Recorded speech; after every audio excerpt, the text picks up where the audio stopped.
बे समावहाय जोङो जोंनि बड'लेण्डनि राजधानी जे हाबजेननाय जोंहा कारिगाव मोनसे एन्ट्रेन्स गेट दं आरो बे गेटखौहाय जोंनि दोरोङारि हारिमुआरि आगजुफोरजोंहाय बानायनाय बे गेटआ जोबोर समायना बे गेटखौहाय जोङो ओपनिं खालामनाया जोंनि बाथि बिटिसि बिसायख'थिनि एसे सिगां खालामनाय जादों दा खालामखांनानै जोबोर समायना रमायना बयबो बाहाय फैनानै मोनसे जोंनि दोरोङारिनि जिहेतु दामजुजों बानायनाय हिसाबै बाहाय गोबां मानसिफ्रा फैनानै बाख्नाय सोलायदों आरो जाय बिथांमोनखौ बानायदों बे बानायगिरि बिथांमोनखौबो दिनैहाय जोंनि गासै बड'लेण्डनि रायजो राजाफ्रा बाख्नायदों दा बेखौहाय जोंबो गोसो गोथारै बिराद बरायदोंमोन नाथाय दिनै फैनानै नुफैबाय बे समावहाय बे गेटखौ बानायनायनि मुङावहाय जिहेतु बै समाव मोनसे गभर्नमेन्ट दंमोन इउपिपिएलनि गभर्नमेन्ट मानगोनां प्रमद बर' सार दैदेननाय गभर्नमेन्ट बिथाङा जिहेतु बानायदों हिसाबै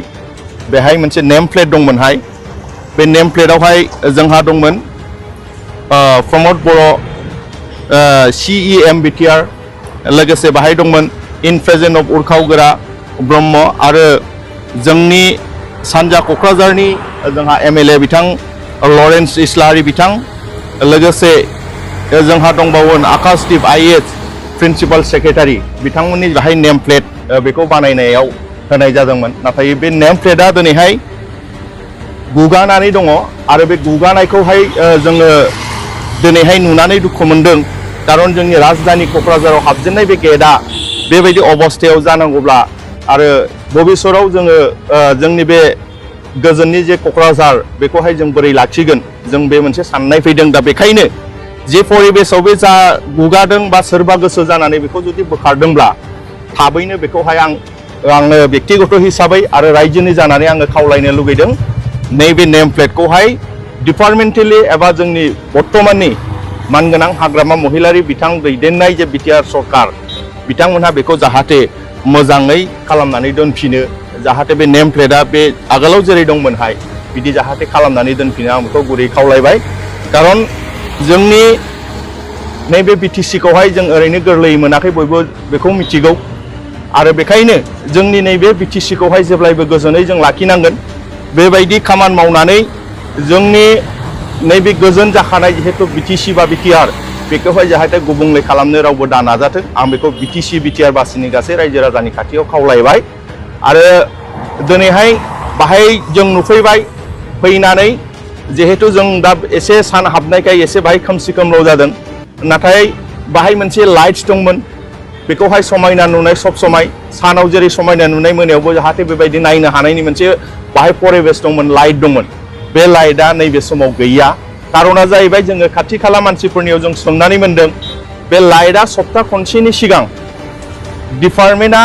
बाहाय बिल होनो हायैनि थाखाय बे लाइट फैनांगौ बेखौहाय जे मिटार दं बेखौहाय डिपार्टमेन्टआ लानानै थांदों होननानै जों मिथिबाय दा बेखायनो आं गुरै खावलायगोन आथिखालनि बिटिआर सरकारखौ मानगोनां हाग्रामा महिलारिनि दैदेननाय सरकारखौ आं खावलायगोन नोंथांमोनहा जाय जेखि बानाया जेखि पार्टियानो सरकाराव फैनानै बानायाथों मानो बै जिनिसफोरखौहाय उननि समावहाय जाय सरकारा सालायो बिथांमोनहा जोथोनै लाखिनांगौआ बिथांमोननि दायित्व कारना जाहैबाय थांनाय जे सरकार मानगोनां प्रमद बर' सारनि जे दैदेननाय जे सरकारमोन 5 बोसोराव बेबायदि कुनु जायगायाव आगोलाव खालामबोनाय जाय सरकार मानगोनां हाग्रामा महिलारिया जिहेतु 15 बोसोर सरकार सालायबोदों बिथाङाबो गोबांथार बेबायदिनो गुबुन गुबुन जायगायाव बानायदों बिथांनि बानायनायखौ जोंनि इउपिपिएलनि सरकार एबा प्रमद बर' सार दैदेननाय सरकारा माब्लाबाबो बेबायदि आखाइ होफेराखैमोन नाथाय दिनै गिबि बेखौ जों नुनानै जोङो दुखु मोनदों बेखायनो थारै आङो खावलायनो लुगैबाय सरकार एबा डिपार्टमेन्टखौ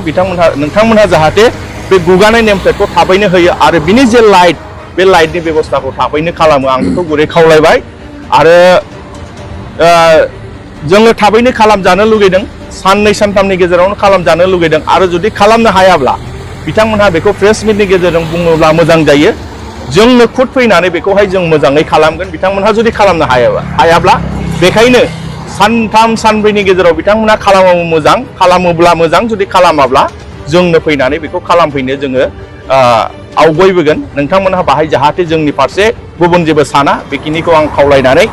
नैबे समावहाय बाहाय नुफैनानै आंनि जे दुखु फोरमायनाय बेखिनियावनो आं फोजोबबाय। गोजोन्थों।